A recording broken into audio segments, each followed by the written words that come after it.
प्यार से कहना साथ संगत जी, इतना सुंदर नज़ारा समागम के मास्टरपीस के रूप में जिस तरह बाबा जी चाहते थे उस तरह से निखर के आ रहा है। साथ संगत जी, फिर यही ध्यान जाता है कि सदगुरु तो इतनी रहमतें लुटा रहे हैं, इतने कर्म कर रहे हैं, मैं क्या कर रहा हूँ। हमने पिछले 2-3 महीनों में जब से सदगुरु माता जी इस रूप में प्रकट, तन मन धन तो बहुत दूर की बात हो गई। अक्सर लास्ट 2-3 महीनों से संगतों में अनाउंसमेंट होती रहती है कि कोई वीडियो ना बनाए, कोई फोटो ना खींचे, कोई इस तरह से मर्यादा ना तोड़े।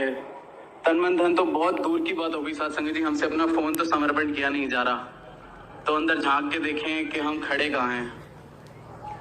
तन मन धन, भक्ति, सतवचन, जैसा आप जी कहोगे वैसा ही होगा। आप ही करने वाले हो, करने वाले तो यही हैं। मौके दिए जा रहे हैं कि हम सुधर सकें, अपने अंदर झांक सकें। मौके मिले जा रहे हैं, फिर भी मैं अपनी कर रहा हूँ। मुंह पे मेरे है कि सब कुछ आपने करना है, आप ही करोगे, पर मैं फ़ोन निकाल के फ़ोटो खींच लेता हूँ। साथ संगत जी, वहीं एक शेर इस तरह का याद आ गया कि रहमतें लुटा रही है सच्ची सरकार, पर मैं वीडियो, फोटो, सेल्फी लेता रह गया। तो साथ संगत जी, ये हाल ना हो जाए कि जो इस सत्य का ज्ञान, ये जो निरंकार हमें दिया जा रहा है, यहाँ के हम इन छोटी चीज़ों में न लग के रह जाएं और अपना तो नुकसान करते ही हैं। साथ संगत जी, आसपास का डेकोरम खराब करके हम संगत की मर्यादा को भी हिला देते हैं और उस सदगुरु को कतई पसंद नहीं है। और दास बस यही अरदास अपने लिए भी करेगा कि कोई ऐसा दिन ना आए कि ऐसे वचन हमारे को सदगुरु के मुंह से सुनने को मिल जाएं कि फोन और ये सब छोटी चीजें सुधर जाएं।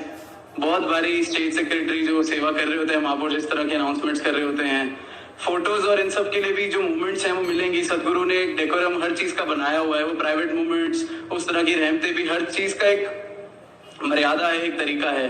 पर सत्संग में आगे हम सत्संग के रूप में को मना के रखें, सेवा मर्यादा से करें। बचपन से सुनते आए हैं कि सेवा वही है जो हुक्म अनुसार हो। अगर हुक्म में लिखा है कि यहाँ प्याऊ पे सेवा करनी है तो प्याऊ पे सेवा करनी है, महापुरुषों को पानी पिलाना है। फिर मेरे को वहाँ अपना दिमाग नहीं चलाना कि मैं अभी वहाँ चले जाता हूँ, अभी यहाँ पे कम है, ज्यादा है। जिस तरह से आदेश आ रहा है वैसे सेवा करनी है। सेवा का मतलब ही वही है, वरना हेल्प, जिस तरह इनवाइस से भी ये टॉपिक डिसाइड हुआ था, जब मैं डूअर बन जाता हूँ तो सेवा का भाव खत्म हो जाता है।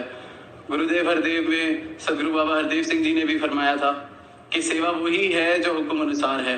बाकी आप अच्छा कुछ कर रहे हैं तो अच्छा कर्म हो सकता है, पर सेवा वही है जो सदगुरु का वचन आया है, उसको मानना सेवा है, उसके अनुसार कर्म करना सेवा है। और सेवा हम अपने लिए करते हैं साथ संगत जी, हम बखूबी जानते हैं, चाहे तन की, चाहे मन की, चाहे धन की। ये बहुत बड़ा परोपकार है सदगुरु का कि हमें सेवा करने का मौका मिलता है ताकि हम अपने तन को तंदुरुस्त कर सकें, मन को शांत कर सकें। और धन का तो कितने अनगिनत ऐसे एग्जाम्पल्स, कितने महापुरुष अपने मुंह से ही बताते हैं कि कुछ होता ही नहीं था, इस दर से ही सब कुछ मिला है। सेवाएं की हैं, नमस्कार की है, तो वो भाव होना चाहिए। ये हम किसी को दिखाने के लिए नहीं कर रहे या किसी को बताने के लिए नहीं कर रहे। मेरा भाव अगर है सेवा का, तो वो बीज, जिस तरह से छोटे होते थे सुनते थे कि हम बीज डाल रहे हैं, लेकिन बीज में अगर मेरी इंटेंशंस, मेरी थॉट, मेरी भावना ही ठीक नहीं है तो वो बीज ने करप्ट उसी वक्त हो जाना है। चाहे डालो चाहे ना डालो, एक बराबर है।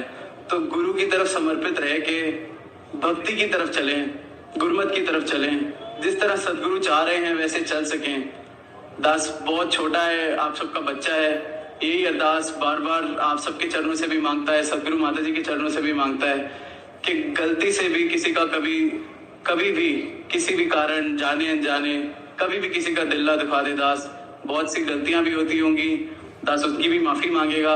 और हम सब पूरी साथ संगत के लिए आप जी के चरणों में अरदास कि जैसे जैसे आपके वचन आ रहे हैं, हमें इतना बल बख्शो, इतनी सद्बुद्धि बख्शो कि एज इट इज मान सकें। क्योंकि आप जी को मालूम है कि वचन नहीं मानेंगे तो नुकसान हमारा ही है, फिर भी आप ही समझाते रहते हो। तो कोई आपका बच्चा ठोकर खा के नुकसान ना खा ले, ऐसा आशीर्वाद दो कि सबको सद्बुद्धि बख्शो, हम आपके दिखाए हुए रास्ते पे चल सकें। जिस तरह जिस तरीके से आप जी लेके जाना चाहते हो, ऐसा ना हो कि कोई वंचित रह जाए जो रहमतें आपने लुटानी है उनसे। दास सबके लिए यही अरदास मांगेगा। और समागम आ रहा है तो बखूबी सब पहले से भी बढ़ चढ़ के सेवा कर सकें, सबको तंदुरुस्तियां मिले। माता जी इतनी कृपा करें कि तन करके, मन करके, धन करके आगे से आगे बढ़कर सब सेवा करें। और जो समाल खां में इस रूप में पहली बार समागम होना है, माता सविंदर जी का बहुत बहुत खास इस तरह जो लाइट हाउस वाला भी एक इवेंट हो रहा है, उन्हीं को ट्रिब्यूट करते हुए माता जी ने हमें बोला है that we have to become a lighthouse for humanity. तो लाइट हाउस बाहर के लिए बात की बात है, हम पहले अपना घर संभालेंगे। मैं खुद को इंट्रोस्पेक्ट करके जब गुरुमत के रास्ते पे चला लूंगा तो लाइट हाउस अपने आप बन जाऊंगा। मेरे को बताने की जरूरत नहीं पड़ेगी कि मैं लाइट हाउस बन गया हूँ। I will be a light shining, guiding everyone. तो बस समर्पित होके सदगुरु माता जी के वचन को एज इट इज मान सकें। भक्ति में और गुरसिक्खी में कोई इंटरप्रिटेशन का स्कोप नहीं होता। अगर इन्होंने रात को भी दिन बोल दिया तो दिन है, दिन को रात बोल दिया तो रात है। दास को भी यही अपने लिए भी अरदास मांगेगा कि ऐसी सद्बुद्धि बख्शो कि जैसे जैसे माता जी चाह रहे हैं वैसे वैसे ही चल सके, और आगे बस आप सबकी सेवा यूं ही जैसे माता जी चाहते हैं कर सके। साथ संगत जी प्यार से कहना धन्यवाद।